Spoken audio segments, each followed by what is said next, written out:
நீ சூட்டும் பூவுக்காக நெடுங்கூந்தலாடுது, நீ வைக்கும் பொட்டுக்காக நடுநெத்தி வாடுது.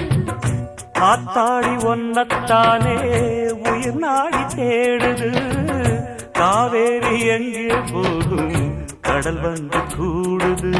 அந்திப் பொழுதில் தென்னங்கிளையில் தென்றல் கூத்தாட, மையை எழுதி மஞ்சள் குருவி கையை கோத்தாட. அடங்காத ஆசை கொண்டு நானும் போராட, உனக்கென பிறந்தவ ரெக்க கட்டி பறந்தவ இவதான். என விட உனக்கு இங்கு மனசுக்கு பிடிச்சவ எவதான்.